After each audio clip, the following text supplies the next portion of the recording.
साथियों को नमस्कार। जैसा कि आप जानते हैं कि आज अंतर्राष्ट्रीय लेबर डे है।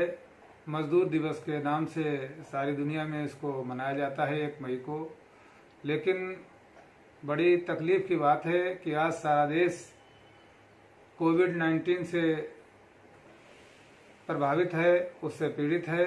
कोरोना वायरस से सारे देश में लॉकडाउन की स्थिति चल रही है।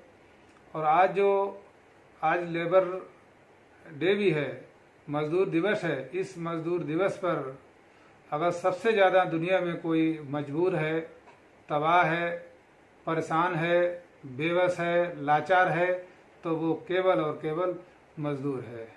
ये मजदूर सारी दुनिया में वैसे इसकी तस्वीरें देखने को मिलती हैं, लेकिन भारत की जो तस्वीरें लॉकडाउन पीरियड से जो देखने को मिली हैं वो अपने आप में बहुत ही ज़्यादा भयावह हैं।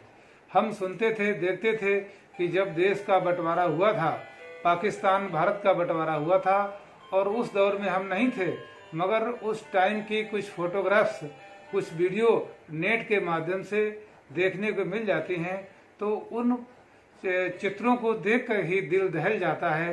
लेकिन आज हम उससे भी ज़्यादा भयंकर स्थिति को भारत में देख रहे हैं। भारत की जो सरकार है, यह केवल सबका साथ, सबका विकास, ये लुभावने नारे देती है। इनके झूठे नारे और खोखले वादे इनके हैं। ये गरीबों की बात करते हैं। सबसे ज़्यादा अगर गरीब का शोषण हुआ है, गरीब परेशान हुआ है, मजबूर हुआ है, तो इस भारतीय जनता पार्टी की सरकार में हुआ है। आज हम इस मौके पर हम सरकार की बखिया उधेड़ने के लिए बात नहीं करना चाहते हैं। हमें चाहते हैं कि इस देश का जो मजदूर है, जिसकी आबादी 40% से अधिक है, ये मजबूरी, लाचारी, गरीबी और बेइज्जती में अपना जीवन बसर करता है। इसके बच्चे कैसे पढ़ लिख रहे हैं? ये झुग्गी और झोपड़ी में, पर्वतों और कंदराओं में, हेम पाइप में, अरहर और सरकंडे की झोपड़ी बना करके ये रहने को मजबूर है। रेलवे लाइन के किनारे, बस स्टॉप के किनारे ये किस हालात में रहता है, आज तक इसका कोई ठोस हल नहीं है।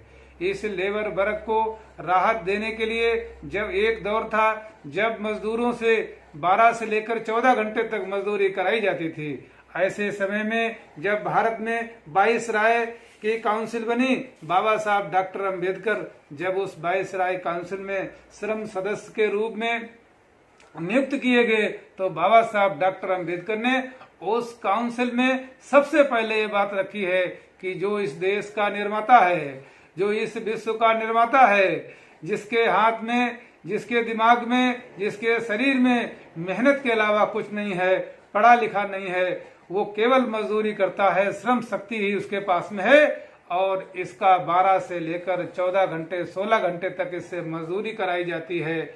मजदूरी के दौरान इन पर कल कारखानों में मजदूरी करता है, खेत और खलिहान में मजदूरी करता है, लोगों ऑफिसों में, दफ्तरों में मजदूरी करता है। उस दौरान इनके साथ घटनाएं घट जाती हैं, मौत हो जाती है, और इनके हाथ और पैर कट जाते हैं, विभिन्न तरह की इनको क्षति पहुंचती है। इनके लिए कोई बीमा की व्यवस्था नहीं है, इनसे ज्यादा काम लिया जाता है, ये घर परिवार को नहीं देख सकते हैं। इसलिए बाबा साहब डॉक्टर अंबेडकर ने 22 राय की एग्जीक्यूटिव काउंसिल में श्रम सदस्य के रूप में सबसे पहले ये सलाह दी कि भारत में जो मजदूर है, इसके श्रम के घंटे 12-14 नहीं, बल्कि इसके 8 घंटे से अधिक नहीं होना चाहिए।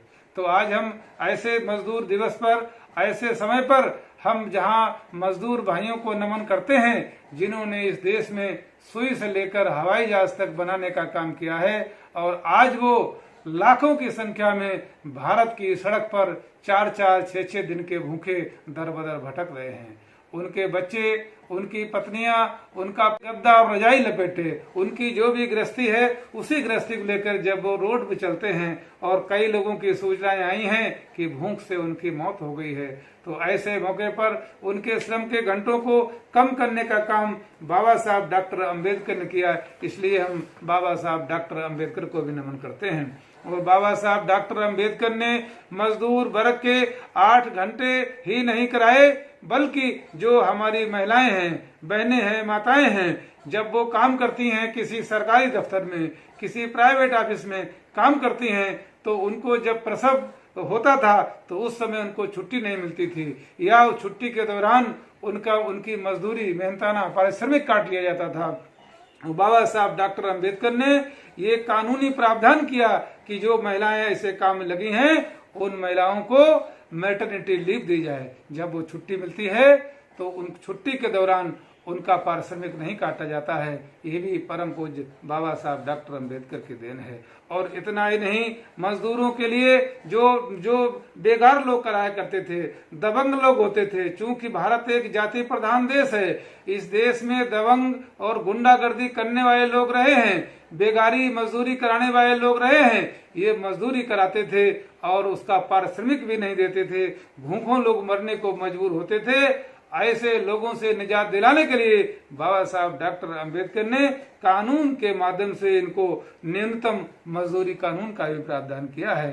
धन्य है बाबा साहब डॉक्टर, जिन्होंने इस मजदूर वर्ग को राजनीति में अपनी पहुंच बनाने के लिए, राजनीति में अपनी भागीदारी करने के लिए अपने दौर में इंडिपेंडेंट लेबर पार्टी का भी गठन किया था। लेकिन आज बाबा साहब डॉक्टर अंबेडकर नहीं है, आज वो पार्टी भी नहीं है, लेकिन बाबा साहब डॉक्टर के व्यक्तित्व और कर्तव्य कुछ मौकों पर याद किए जाते हैं। बाबा साहब डॉक्टर अंबेडकर ने मजदूर वर्ग को, जब इनका शोषण होता था, इनके श्रम का शोषण होता था, तो वो आवाज नहीं उठा पाते थे, तो मजदूरों को हड़ताल करने का भी अधिकार ये बाबा साहब डॉक्टर अंबेडकर की देन है।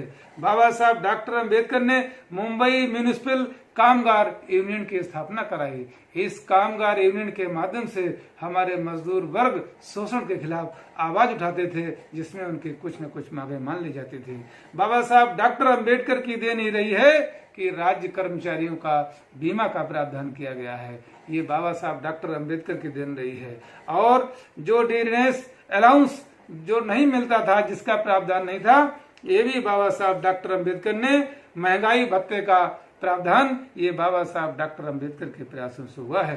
रोजगार कार्यालय, जहां पर श्रमिक लोगों का, जो असंगठित श्रमिक रहते थे, उनका पंजीकरण नहीं होता था, पता नहीं चल पाता था कितने मजदूर हैं, क्या उनके साथ हैपनिंग हुई है, कहाँ पे रोजगार पा रहे हैं। इसलिए बाबा साहब डॉक्टर अंबेडकर ने एम्प्लॉयमेंट एक्सचेंज की स्थापना कराई, जिससे वहां पर जो श्रमिक हैं उनका वहां पर पंजीकरण हो।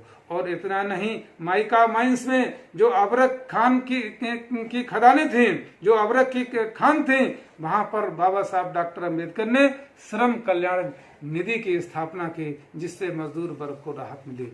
लेकिन मेरे भाई, मुझे बड़ा दुख और तकलीफ के साथ कहना पड़ता है कि आज इस देश में मजदूर वर्ग अपने अस्तित्व के लिए लड़ रहा है, जद्दोजहद कर रहा है कि हम दिल्ली से, मुंबई से, कलकत्ता से, सूरत से, गुजरात, अहमदाबाद, बेंगलोर से, दिल्ली से, गुड़गांव, हरियाणा, पंजाब से घर किसी तरह से सुरक्षित पहुंच जाएं। वो रास्ते में ही उसकी मौतें हुई जा रही हैं।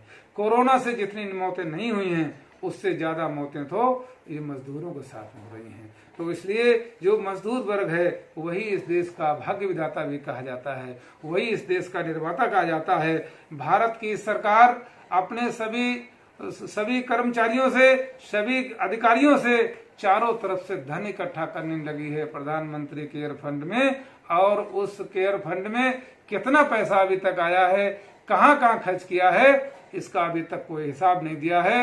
एक आरटीआई के माध्यम की भारतीय जनता पार्टी की सरकार ने, प्रधानमंत्री नरेंद्र मोदी ने अपने जो सबसे ज्यादा गोद के खिलौने हैं, उनके जो पूंजीपति, जो उनकी जो सोच है, ऐसे पूंजीपतियों को अपने चहेते लोगों के 68,000 करोड़ रुपए बट्टे खाते में डाल दिए हैं और मजदूरों के नाम पर एक पैसा भी कहीं नहीं है। ये भारतीय जनता की पार्टी की सरकार है। ये मजदूर आखिर कहाँ जाएंगे? और इतना ही नहीं, इन मजदूरों के लिए भारतीय जनता पार्टी जहाँ लॉकडाउन की स्थिति है, इस स्थिति में लोग सहानुभूति रखते हैं। सबसे ज्यादा गरीब लोगों से सहानुभूति रखी जाती है। सबसे अधिक सहानुभूति उस वर्ग से रखी जाती है जिसको सरकार के द्वारा, कानून के द्वारा सुविधाएं मिलती हैं। लेकिन जहां पर सहानुभूति रखना चाहिए भारतीय जनता पार्टी को, भारतीय जनता पार्टी लॉकडाउन की आड़ में इस कर्फ्यू की आड़ में न्यायपालिका का इस्तेमाल कर रही है। और न्यायपालिका आए दिन इन गरीबों के अधिकार के खिलाफ, इनको जो कुछ सुविधाएं मिल रही हैं उनके खिलाफ न्यायपालिका कोई न कोई निर्णय देती रहती है, डिसीजन देती है, गाइडलाइन जारी करती रहती है।